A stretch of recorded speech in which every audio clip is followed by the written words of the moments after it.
Nous, forces de défense et de sécurité, réunis au sein du Conseil national pour la sauvegarde de la patrie, CNSP, avons décidé de mettre fin au régime que vous connaissez. Ibyihirikwa ry'ubutegetsi bwa Perezida wa Niger Mohamed Bazoum ryatangiye kugarukwaho guhera ku wa gatatu w'iki cyumweru, byo byakomeje kuba mu rujijo rwinshi, ariko ubu ngubu byasobanutse neza. Bigitangira uwo byemezwaga ko yayoboye ibikorwa by'ihirikwa ry'ubutegetsi ndetse no guta muri yombi Perezida Bazoum ni General Abdurrahman Chiani wari ushinzwe kumurindira umutekano, kuko ari nawe wayoboraga itsinda ry'abajepe kuva mu 2021 umwanya yagezemo mu nshingano yahawe n'uwari Perezida Mahamadou Issoufou. Byemezwa neza ko yari n'umwe mu bahafiye cyane mu buryo kandi bwumvikana, ntabwo yari kumushinga nyine ishami ry'abasirikare barinda umutekano w'umukuru w'igihugu n'abandi bategetsi atamwizeye bihagije. Uretse ibyo kandi Mahamadou Issoufou wasimbuwe na Mohamed Bazoum mu 2021 nawe ngo yarwanye igihe kinini no gukumira ihirikwa ry'ubutegetsi bwe ryakomezaga kunugwanugwa mu gihugu.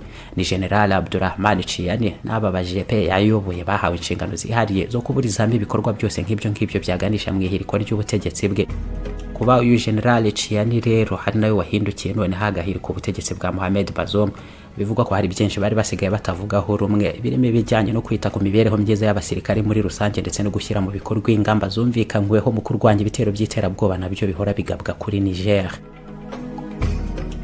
Kuva ku wa gatatu rero byakomeje kwibazwa niba ari itsinda ry'ababaje pe bonyine bahiritse ubutegetsi koko bitabanje kumvikanwaho n'andi matsinda yose y'ingabo za Niger. Abandi nabo bakomeje gukeka ko ikindi gice kinini cy'ingabo z'igihugu kitemeranywa nabo ko byanze bikunze noneho ubwo ngubwo ubutegetsi buza gusubizwa mu maboko ya Bazoum akarekurwa n'abari bashinzwe kumurindira umutekano bamutaye muri yombi. Ariko iri tsinda ry'abaje pe bagera muri 700 n'ibikoresho bihambaye by'intambara, kongeraho n'ibifaru birenga 20 bafite, n'ubundi hagendewe no kuko bari bo basanzwe barinda abategetsi benshi n'ibiro by'inzego za leta. Gusubiza ibintu inyuma ngo ihirikwa ry'ubutegetsi bagize mu ruhare riburizwemo ahariho hose ntabwo byakoroha.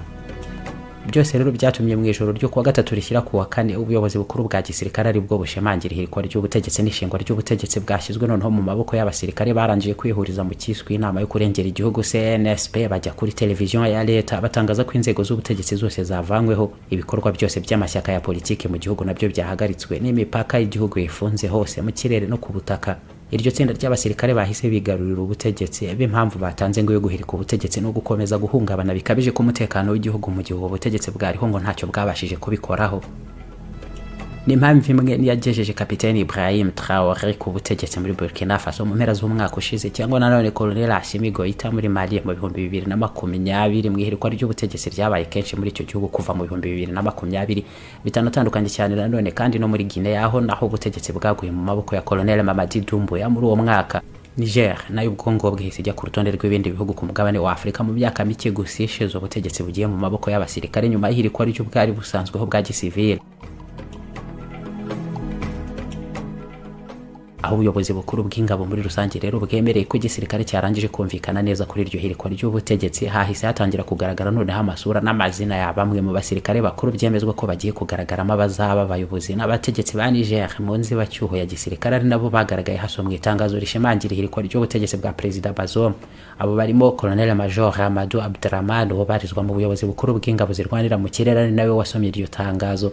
General Mohamed Tumba, umugaba mukuru wungirije w'ingabo zirwanira ku butaka n'umuyobozi mukuru wungirije wa gendarmerie Colonel Major Abdul Karim Hima, Colonel Sidi Mohamed nawe wungirije ku buyobozi bukuru bw'itsinda ry'ingabo zirwanya inkongi z'umuriro, hamwe n'umuyobozi mukuru wungirije wa police Asahaba Ebankawel na Colonel Ahmed Sidian wungirije ku buyobozi bukuru bw'umutwe ushinzwe umutekano w'umukuru w'igihugu n'abandi bategetsi Garde Nationale barizwamo nabo bajepe.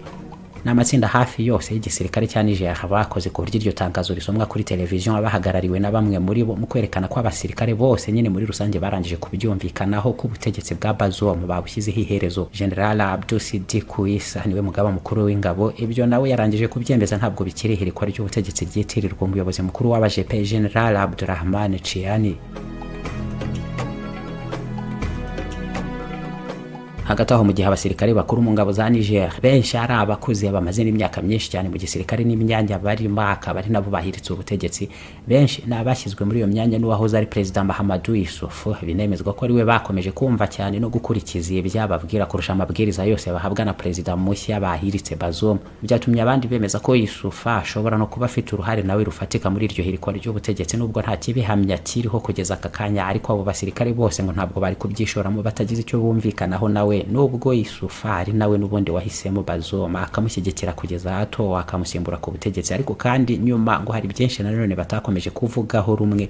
Hanyuma Bazoum nawe aza kunanirwa no kugenzura igisirikare bifatika ubutegetsi bwe buhirikwa buryo.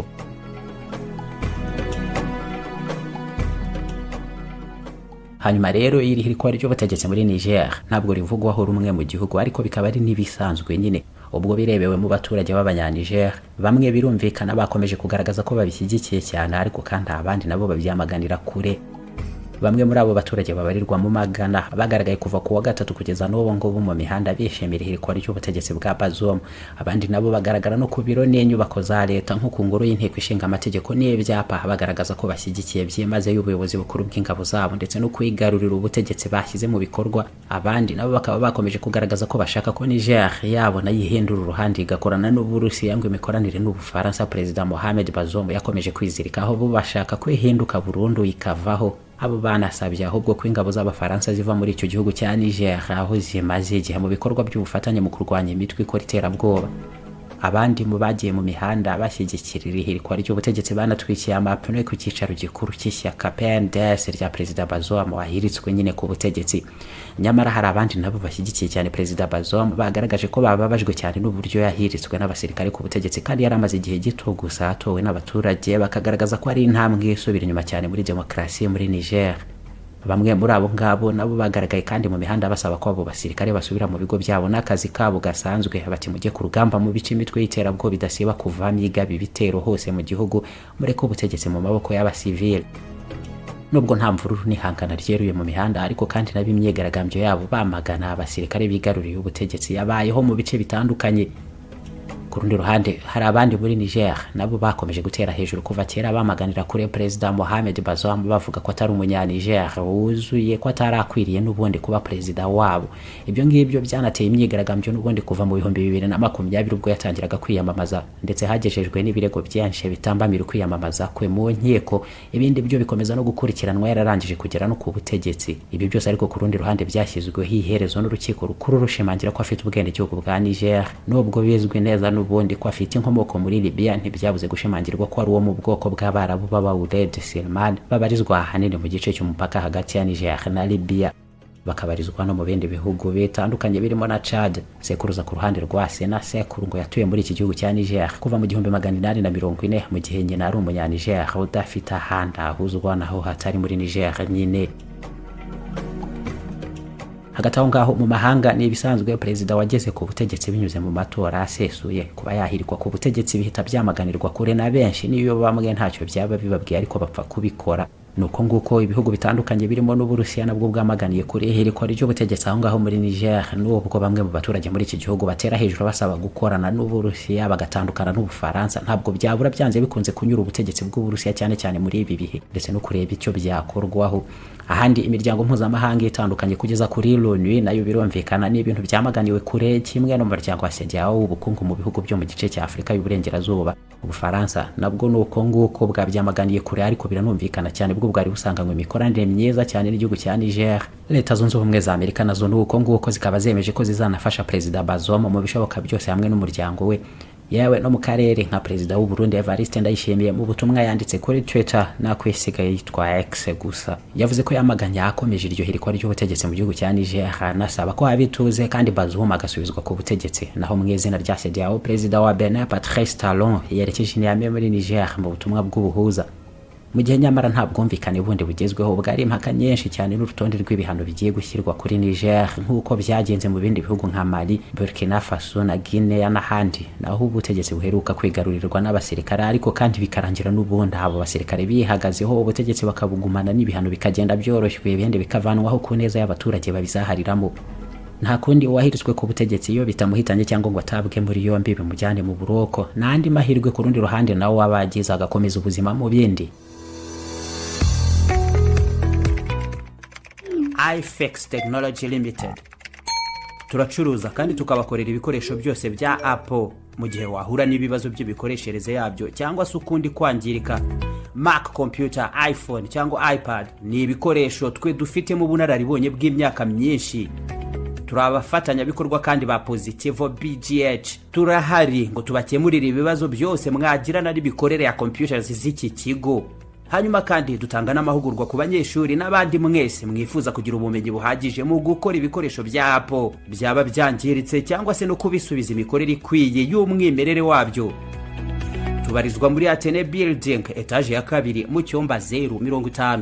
Waduhamagara kandi kuri 0788442127 cyangwa nanone kuri 0788442063.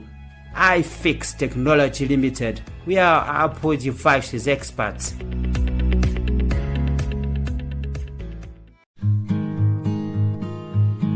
Ndamizero y'u Rwanda. Mfite inzozi zo kwiga kaminuza kugera mu bushorishori. Ntibyoroshye, ariko nahisemo kuba indwanyi kandi nzatsinda. Imbere hanjye ni heza, mfashijwemo na Overseas Trust Agency. Abo nibo gusaba gufasha kubona amashuri mu bihugu bya Canada, muri Leta Zunze Ubumwe za Amerika no mu bihugu by'i Burayi. Bakorana na kaminuza nyinshi mu mahanga.